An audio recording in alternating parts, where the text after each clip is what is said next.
Try a little closer. A little closer? Yeah, that's great. Okay. Yeah. Mics are working. That's great news. I normally don't even bother sound checking anymore. You're just such a pro. Just do the same thing every time. So it's like it always sounds the same. What am I even checking for? I just make sure that the volume knob is turned to the same number and then hold the microphone the same distance apart and it works. And the rest is the magic of editing. Yes. And mixing and mastering, yeah. Post-production.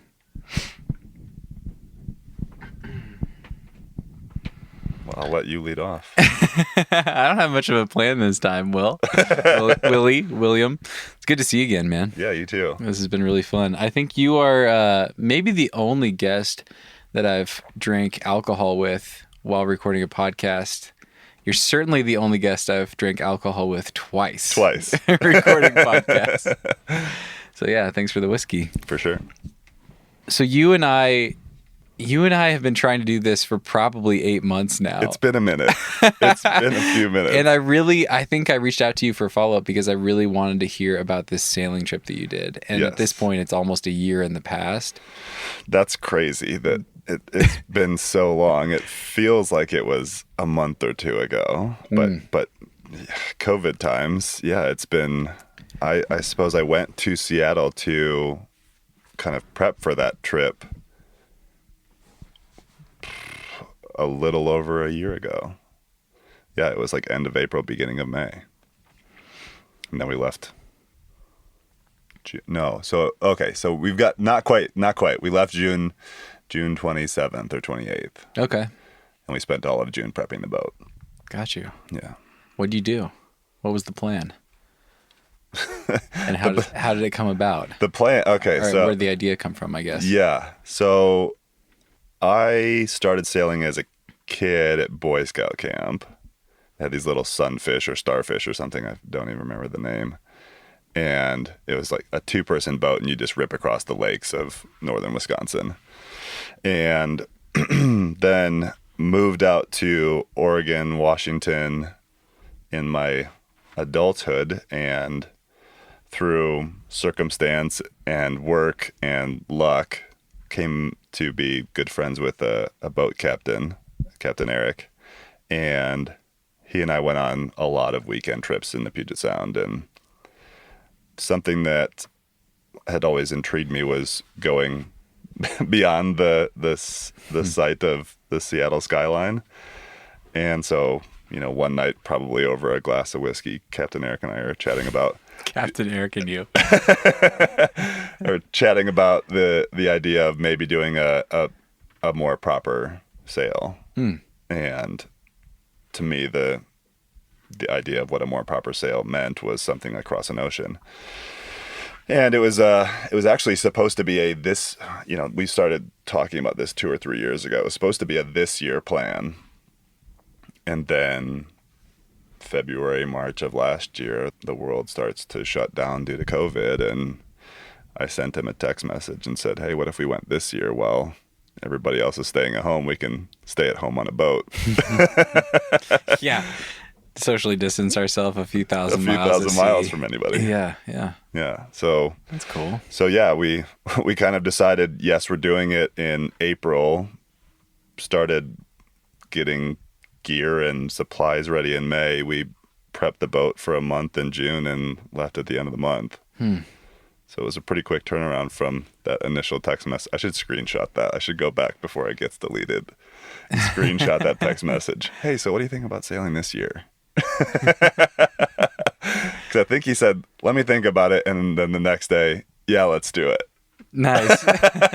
Nice.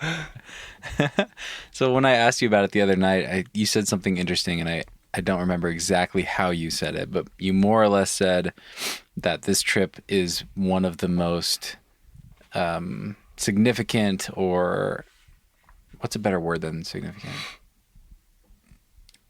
Life-changing just doesn't seem to do it the justification that it deserves, but something along those lines. It reshaped my perspective in a pretty big way of how to interact with people and what alone time means and how I entertain myself on any given day, how busy I feel the need to make myself, or how much space I give myself to not be busy and just be in thought.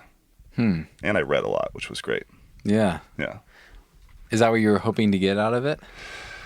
I think I really like doing big things that I don't necessarily know quite enough about to say yes to doing. It's been a bit of a trait of mine over the years of committing to bigger trips that I'm like, I show up to and I'm willing and eager, but in the grand scheme of, do I know enough to do this? Maybe not. So maybe a little reckless, but I mean, this particular trip, I look back on it and it's a month of time that was like unlike any that I have spent in my adulthood. Like I've done a lot of like fun big trips. I've done a lot of hard big trips. Okay.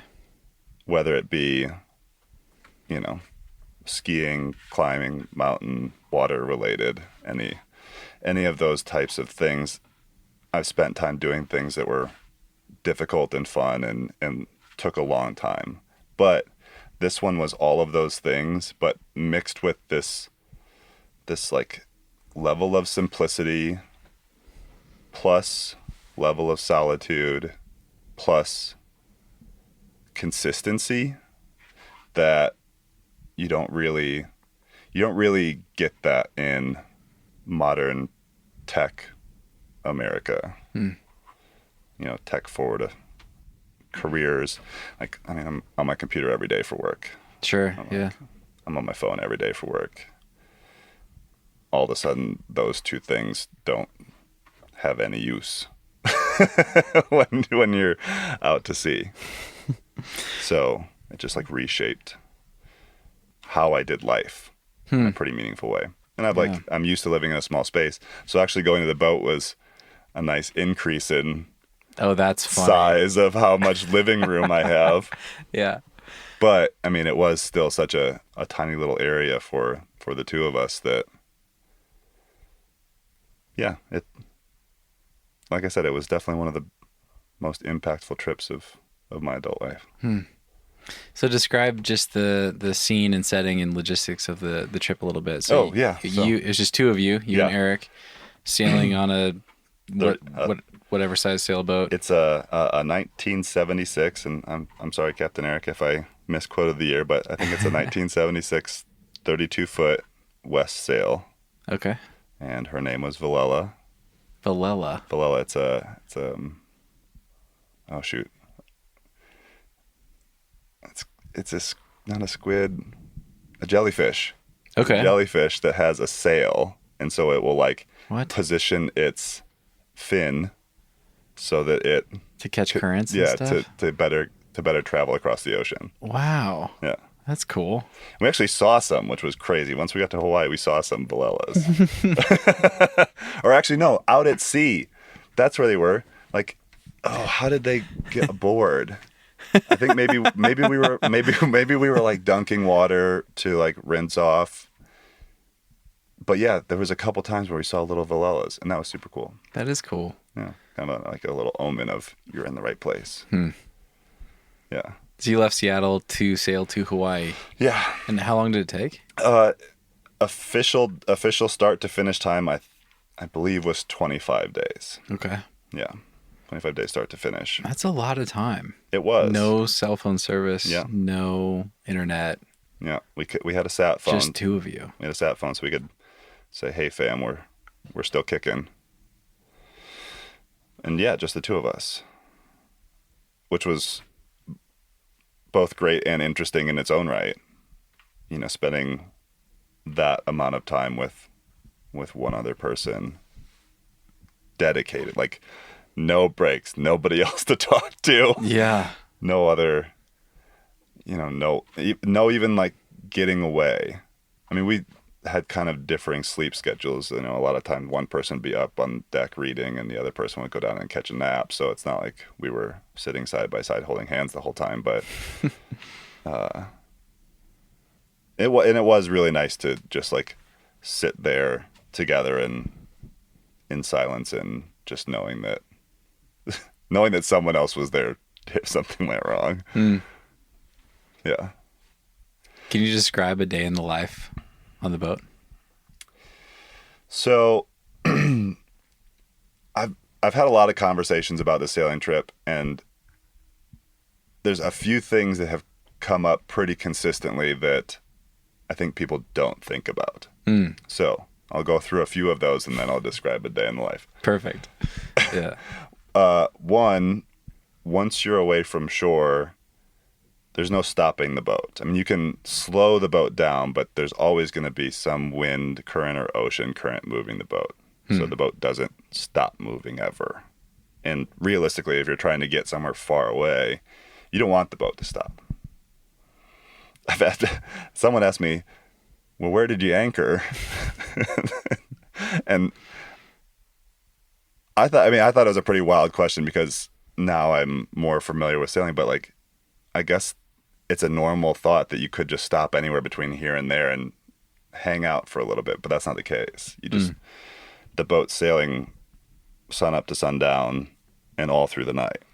So sailing in pitch black in a new moon is one of the freakiest and most awesome things that's ever happened. Whoa.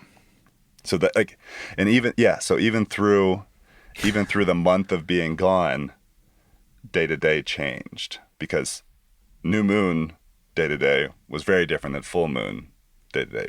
Like it's just so much more tense feeling when you really can't see anything. There's no lights out there. I mean, the boat has lights on it, but if you turn one of those on, you can't see anything further than the periphery of the boat, and that's even more scary. Sure, yeah. So yeah, we kind of did this. We went a little rogue on our sleep schedule. Some people who do multi-person cross-oceanic sailing trips will make sure that someone is awake all the time. And that's like definitely the safest way to do it.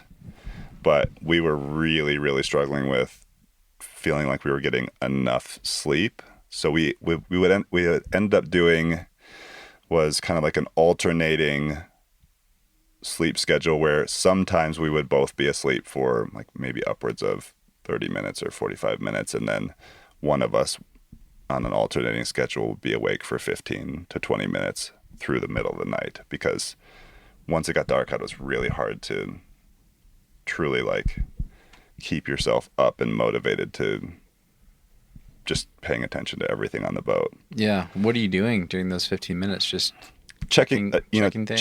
Checking the nav. We did sail with GPS.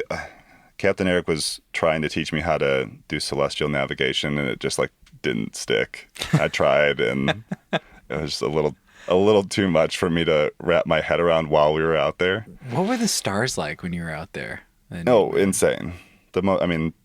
By far the most incredible stars that I've ever seen. I bet. They'd have to be. I mean, like you think about like you drive around to some of the national parks or conservation areas in the U.S. and they have these certified dark zones. Yeah. Because they're 100 miles or 300 miles from the nearest populated place. Right. You're 1,000 miles from any populated place. Yeah. And damn, yeah. And not a. One of the coolest things was as we were nearing Hawaii, I saw a plane, and I said, "Hey, Eric, look, a plane!" And then I thought to myself, "We haven't seen a plane since we left the coast of California. We haven't seen Holy a sign shit. of a human for." I think at that time it had been 18 or 19 days since we left the coast. But yeah, it was, stars were insane. Sunrises, sunsets, we both seemed to be awake for both of those just about every day. And we'd make coffee, which it's funny. This is one of those things looking back that you just have to laugh at yourself for not knowing. We washed all of our dishes in salt water, and that includes our coffee mugs and the French press. Okay. And apparently, when you make coffee in a French press that still has some salt residue on it, and your coffee mug still has some salt residue on them, it makes the coffee taste pretty bad. Mm. And so we usually choke down 1 cup of coffee just to try and wake ourselves up for the morning, because as soon as it's light, you really want to do like a good boat check. And we were very much expecting to be drinking coffee all day and all night. Yeah. But we could maybe put down a pot a day. And then by the time we got to Hawaii, we realized that, we got to Hawaii, we were able to refill our water, started washing our dishes with fresh water, and all of a sudden the coffee tasted great. And we said to ourselves, dang it, it's the stupid salt water that messed up our coffee the whole way across. Just a little bit of residue left on the inside of the mugs. Yeah, I guess so. I mean, it was enough because we both knew and noticed it. So get up, make coffee, because like through the night you're fighting to stay awake and doing your best to just make sure the wind's coming from the same direction, that the sails are acting in the way that you expect the sails to be acting. Oh God, somebody that actually sails is going to listen to me talk and think he had no right getting on that boat and sailing across the ocean. I'm going to be found out as a fraud. It's a climbing podcast. You're totally safe. Good. We brought a hangboard, and we had 3 spots around the boat that we could do pull-ups because Eric also climbs. So we did have our attempted maintenance of fitness while we were out there. Nice. But yeah, and then it's like you start fishing. If you're running low on fish, we'd catch a tuna every few days, and if you've ever caught and tried to eat a tuna amongst 2 people, it's a lot of food. It's a lot of meat. But it was the freshest thing we could get. So we'd always cut off a little bit and have some sashimi there, and then throw the rest of it in the fridge. But you eat tuna for breakfast with your eggs, and tuna for lunch with a salad, and tuna for dinner with some rice and soup. And really, it was try and take as many naps as you possibly could when the other person was feeling awake, eat, and watch all of the systems of the boat and make sure that there wasn't anything that was doing something that wasn't supposed to. We had a little bit of engine problems. We had a little bit of water maker problems. We had a little bit of some of the lines on the wind vane were wearing funny. So we had some maintenance stuff we had to do. A random screw came out of, what is this piece called? I'm so sorry, Captain Eric. That was my job on the way over, was learning what all the parts of the boat were in boat terms. And Eric would get really mad at me because I had a few words that I would use that weren't official boat terms, but I thought were really funny. Oh, man. A lot of inside jokes. I'm sure. So many inside jokes. Even me laughing now, I'm just thinking, no one else is going to think this is funny. It's just me. But yeah, it was different enough every day, and it was similar enough every day that it never got boring, but you got to settle into, or you got to be in such a unique routine, which I feel it's hard to find a balance of those 2 things. Yeah. Where you have a very consistent, every day I'm waking up to do this one thing, and it's a very specific, narrow goal, but it never felt boring, which I think that made the trip as unique and as important as it felt. What are some of the things that have stayed with you all these months later? Reflections or... Yeah, I would say that I feel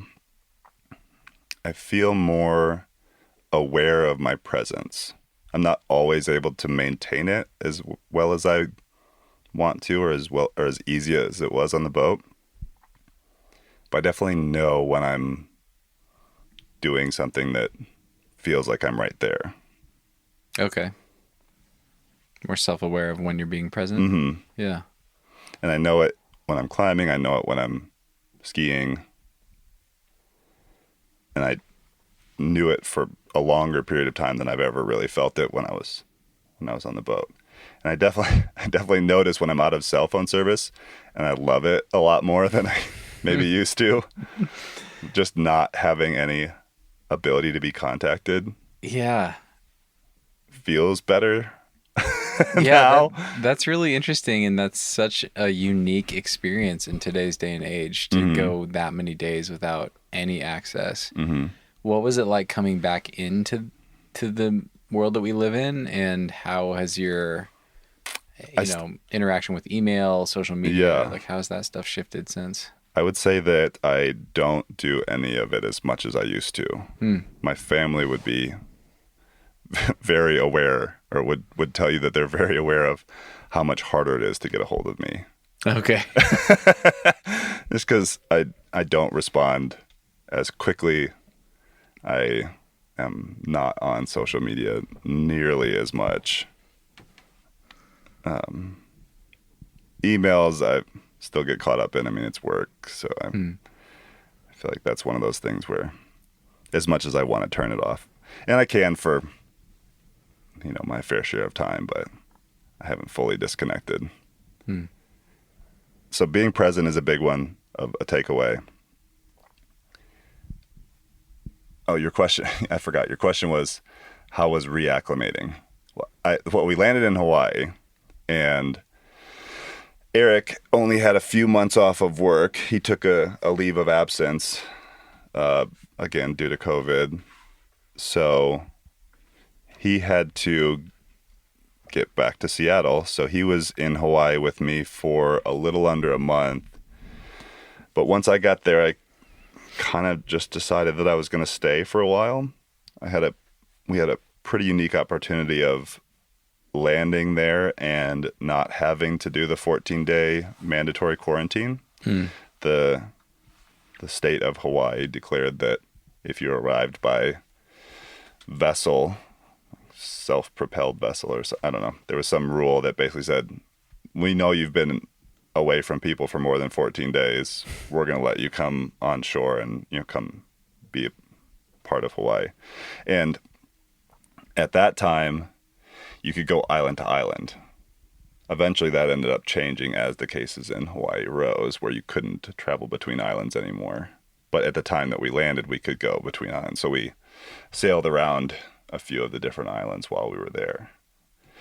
So even though I reacclimated, Hawaii is so disconnected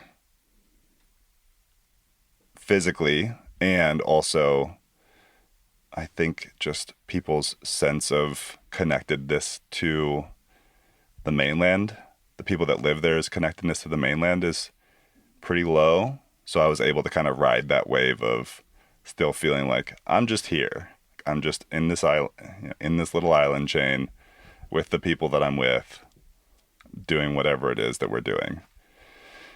And the cool thing was there wasn't really a tourist scene. So everybody that was there was pretty much a local, or at least a long-term visitor. So the surf breaks were uncrowded. There was nobody on the trails. The beaches were empty most nights. So having Hawaii in that state was a pretty great way to reacclimate to technology. Sounds amazing. And coming back to the world. It felt like we weren't part of the same world when we were out at sea. So it does feel like we came back to the world when we got back to land. Yeah. It really was one of the crazier things that I've ever committed to. But it was again, one of the best things that I've ever taken the time to do. It's weird, and I know it's different for so many people than it is for me, but it's weird that we don't take more time like that. Yeah. I realize that a month is like a pretty big commitment for anybody to just drop everything and be gone. But yeah, but it's hard for me to even take a day. Yeah. And it is fascinating. Like between Yeah. climbing and the podcast, it's really rare that I have a day where I just do nothing and Yeah. feel at peace with that and really just sink into that. And I think that'd probably be really good for me. Mhm. I know that, and Yeah. I continue to push it off. Yeah. You know, push it off.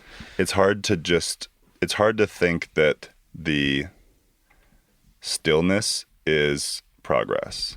Maybe that's the biggest takeaway from Wow. the sailing trip, that there is time when we weren't physically still because we're sailing, but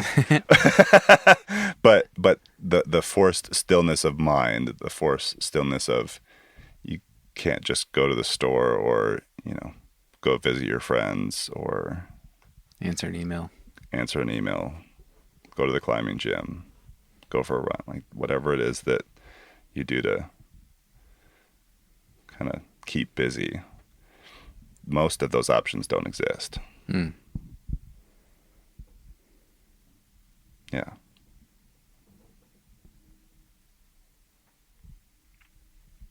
Stillness is progress. That's a good one. Yeah. Okay. Anything else about the sailing trip that I should? Oh man, there's so much. So much. I mean, yeah. I have other things. Maybe I don't know. Yeah, maybe. Yeah, I was gonna say I feel like we could talk for hours about the sailing trip, and so this is gonna be a little teaser. I'm working with a friend on potentially putting out a little short film about the sailing trip that hopefully Oh, great. captures a little bit of the essence of what it was like to be out there. So Cool. TBD when that's going to come. It's been a year, and I'm finally putting some fire under that pot. Yeah. Cool. I'll be sure to share it when you Yeah, sweet. put it out, if you do. I've just by chance had a number of conversations recently with friends who are non-climbers but are considering van life. Mm-hmm. And you're one of the first people I think of. And I think I'm curious. I guess I have a couple questions, but one of the things that I'm most curious about is just what your day-to-day looks like and how you decide where you go when you go, because Yeah. climbing is what dictates all of that for me. Yeah. I was having a conversation with my friend recently. She was visiting and just kind of asking about it.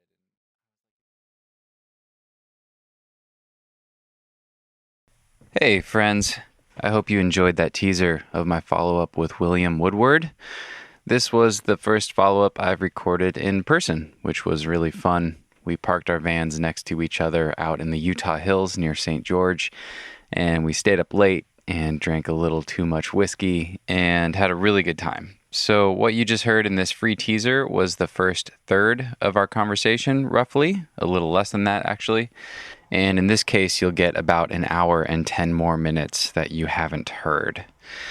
After talking about sailing, we had a long conversation about the logistics of living in a van and how Willie and I each do our dishes. I don't think either of our methods would be considered totally normal by most people. We talked about the beta for taking showers and the best brand of wet wipes, and we explored deep philosophical questions about butt wiping and all sorts of other good stuff. And William had several questions that he wanted to ask me. Some fun ones and some thoughtful questions about the podcast and living this lifestyle as well. And we kept refilling our whiskey glasses throughout the conversation and got a little looser and sillier as the conversation went on, and it was super fun. So if you want to listen to the rest of that conversation, you can do that right now by signing up for Patreon. That's how the follow-ups work. I usually put out the first quarter or third of the conversation for free as a teaser, And the full versions are usually about 45 minutes to an hour. Some have been as long as 2 hours. So there are a lot more great conversation moments and nuggets from guests and behind the scenes stories in the full versions of these follow-ups. If you want access to follow-ups, you can sign up for $5 a month on Patreon at patreon.com/thenuggetclimbing, or you can go to thenuggetclimbing.com and click on the support the podcast button at the top of the page. $5 per month gets you access to all of the follow-ups, past and future. As long as you are a member, you'll have access to all of them. I believe there are 18 so far, and there's been some really good ones. I've done one with Ethan Pringle, Jonathan Segrist, Drew Ruwana, Emily Harrington. I did one with Alex Johnson recently about her Send of the Swarm, John Glassberg, Steve Bechtel. A lot of your favorite guests I've had back on, and those have been excellent conversations. So if you're loving the podcast, you can sign up for Patreon and get access to those right now, and you can cancel at any time, no questions asked. If you do sign up for Patreon, what you are really doing is supporting the regular podcast. I put a lot of work into this thing. It's a full-time job for me, and I would really love and appreciate your support. Every dollar truly helps, and every new sign-up goes a long way towards supporting me and my work. So again, $5 per month for access to follow-ups and to support the show. You can think of it as buying me a beer at the brewery once per month after a particularly good episode that you found helpful or uplifting or just entertaining. So I encourage you to sign up, and I really appreciate it. Much love to all you guys. Thank you for listening. We'll see you next time.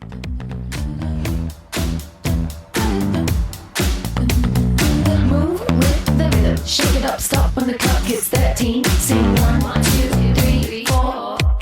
Cause no one can do it like we do it, like we do it, like we do it. Cause no one can do it like we do it, like we do it, like we do it. Cause no one can do it like we do it, like we do it, like we do it. Cause no one can do it like we do it, like we do it, like we do it.